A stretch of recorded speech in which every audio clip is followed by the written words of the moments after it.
What is up, drummers and disciples of Bonham? I want to apologize up front for the clickbait title. However, I do think it is one of the coolest drum fills ever thrown into any piece of music ever. So I'm going to hold by the assertion that it is exactly what I called it. It is definitely versatile. You can throw it into 4/4 like Bonham usually did, but it also works in a 6/8. And then you can add beats to it or take beats away depending on the time signature or style of music that you're playing. So we're going to cover some of that at the end. You can hear this in Black Dog, both the studio and live. He played it going into the first guitar breakdown. The studio version of No Quarter, the studio version of Hot's On for Nowhere, the only version of Hot's On for Nowhere.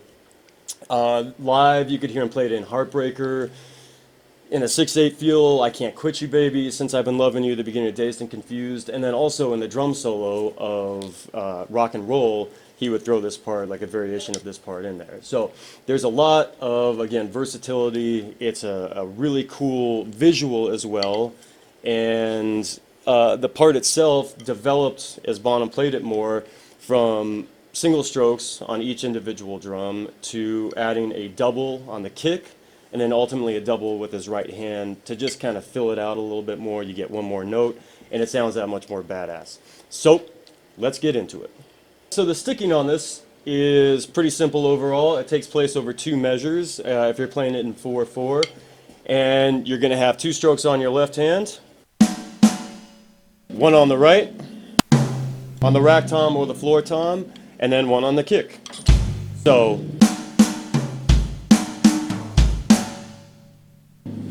sped up a little bit,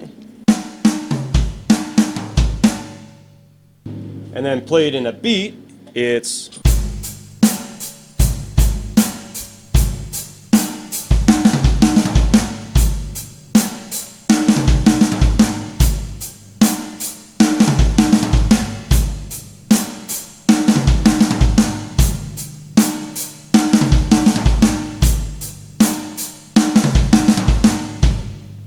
come back around with the 1, either on a crash or hi-hat or whatever symbol you want to. But that is the foundation of the pattern itself. 2 on the left hand, and that's kind of the challenge in this, is, especially if you lead with your right, is to kind of click that into your brain, going from leading with the right to all of a sudden leading with the left, something Bonham was so great about. Yeah, 2 hits on with the left hand, 2 just single strokes, nice and forceful, and then the 1 on the rack tom, 1 on the floor tom. Black Dog, leading into that guitar breakdown, that's all he does is.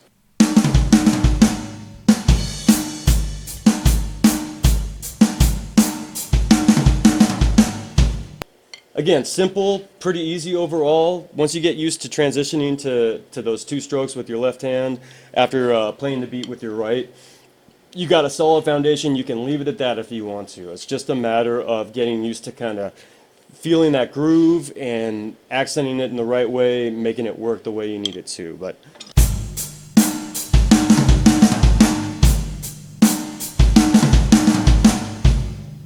now once you got that, we can start to work in the double on the kick drum. Bonham started to play it this way around 71, 72. You can hear him during the verse of Heartbreaker throw the double on the kick drum in there. And that goes something like this.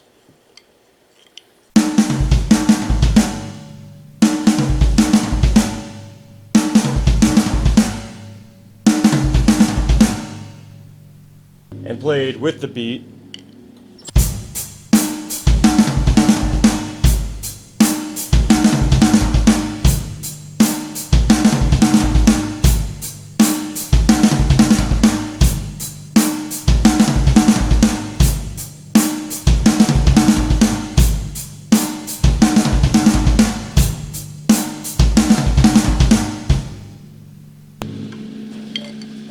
What I'd recommend with the kick drum in particular depends on where you usually sit with the ball of your foot. But especially, I'm playing with the Speed King, and I find that it's a little easier if you slide your foot back. You've got less you need to raise your foot, and it's easier to get consistent doubles on that. Because you're playing them so quickly, you want to make sure they're confident and defined. And I find that if you need to, you can slide your foot back and forth. It's just good bass drum technique to be able to go back and forth anyways, depending on what you're doing. But slide it back. And then you've got less space you overall need to move to make sure that those doubles are nice and consistent.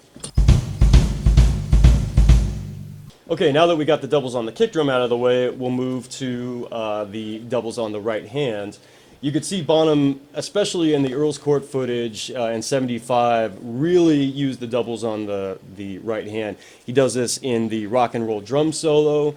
He does it in Moby Dick. I think this was a pretty standard way for him to play this part by 1975, and then I also believe that this is how he played the really awesome fill in Hot Song for Nowhere at the end, both in the breakdown towards the end of the song. He does it for 2 measures as a standard, and then he does it for a full 4 measures, going something like this.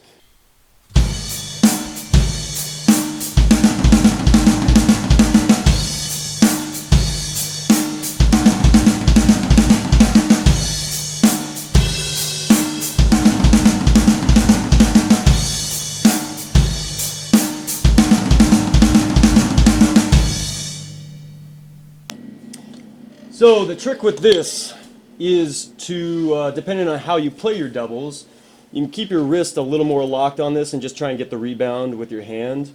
Obviously, with floor toms not being as responsive as your snare drum, you're going to need to find a way to catch that and make sure that double is defined and consistent. And usually, again, if you look at Bonham, you can kind of see, he's nice and loose, but then he catches it very quickly, keeps his wrist locked, and then it's just all in the rebound with your fingers. So try and, if you need to, depending on how your toms are tuned, just getting used to the rebound there and catching that double.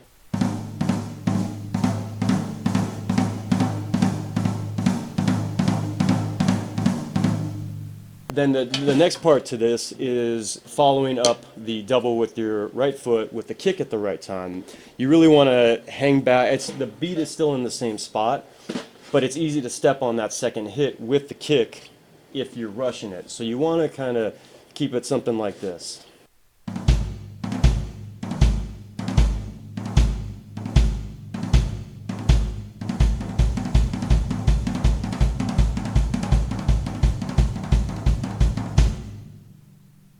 And you throw the whole thing together like this.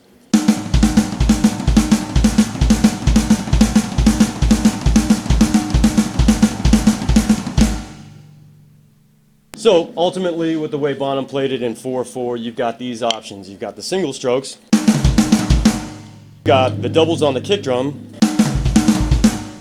and you've got the doubles on your right hand. A few suggestions when playing this in a 4/4 beat. Performance-wise, especially if you're in front of a crowd, it's really cool when you throw your hand way up in the air, kind of lay it down. Both hits, you got time because you're playing one of the beats with your kick drum, so you can really show off and add that much more to the performance by throwing your hand way up in the air. And then when it comes to the kick drum leading into it, you can do it without the beat.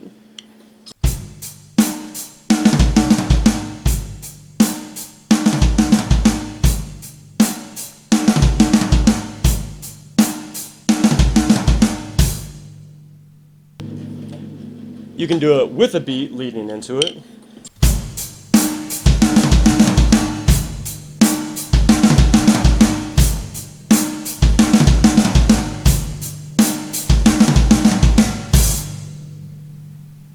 Or you can actually even throw a double in there if you want to fill it out that much more.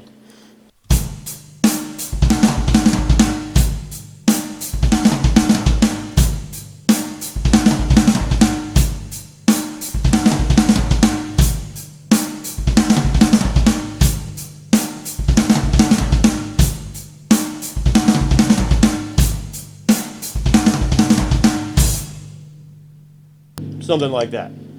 Now that we've gone over that part in 4/4 and the way Bonham would play it in that time signature, let's switch over to 6/8 and the other way he would usually play this, and that is like this.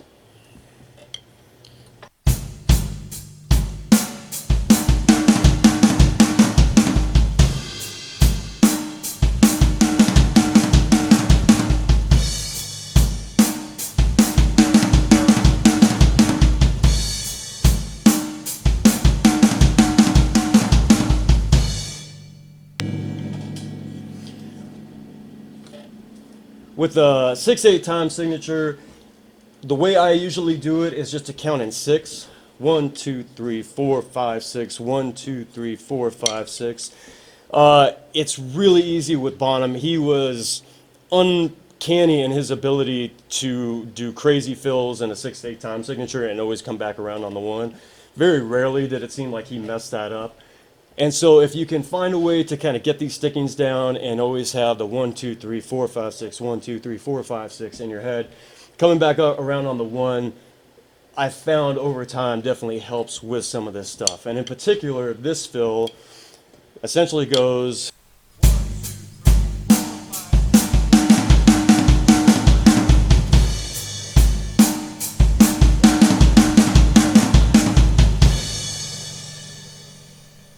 If you want to just remember the sticking overall, it's 3 hits or 3 measures essentially with the 2 hits on the snare drum, and then on the 4th time through, you hit it just once. So 1, 2, 3, 4, 5, 6. Again, if you are agile and technically proficient enough, you can throw doubles on the kick drum if you want to. You can throw doubles on your stick, make it sound that much more full. But in my listening, I think Bonham, when he played this stuff in blues-related songs, it was generally just keeping the 1 hit on each drum. So now you can move that around, and that's ultimately what he did with Rock and Roll and the drum solo at the end, especially in The Song Remains the Same drum solo. You can really see him go crazy with it, and it's awesome, and again, visually stunning, as well as sonically stunning, and that's something like this.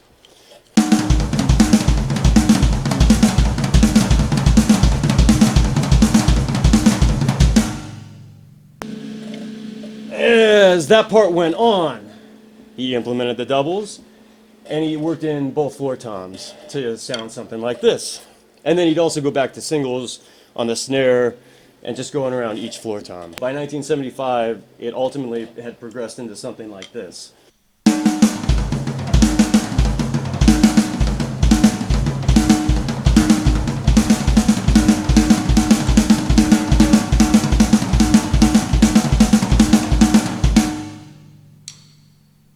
All right, so now that we've gone over the way Bonham used this in a 4/4 and a 6/8 time signature rhythm, let's go over some different styles and rhythms and time signatures that we can potentially throw this into. I'll still use kind of Bonham beats as a frame of reference. The first being, let's try Fool in the Rain, kind of a halftime shuffle. We'll go with something like this.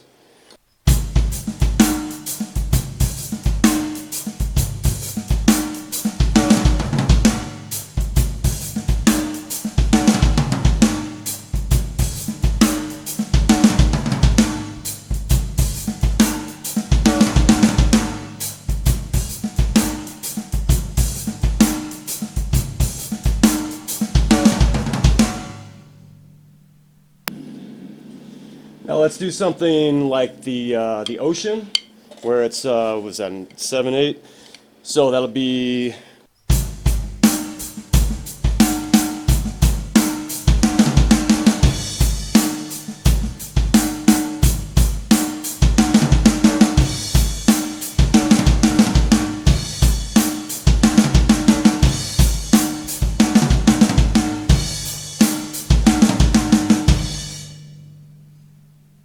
So again, you're just kind of cutting off a couple beats here and there. Use your creativity. I'm not going to necessarily go into the stickings of all these. I'm just showing that it is possible to vary this to fit into whatever you're working with. We can do kind of like a funk groove, something like this.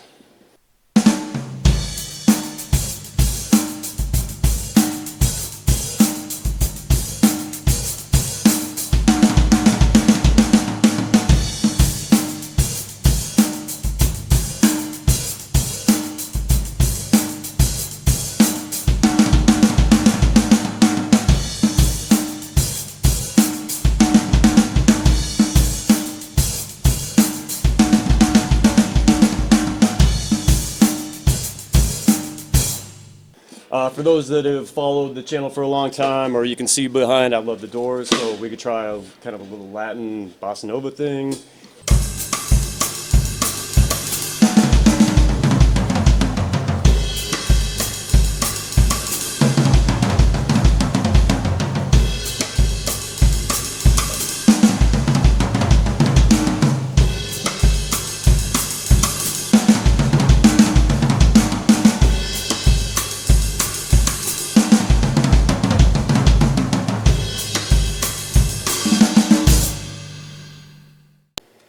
So I hope you guys enjoyed that.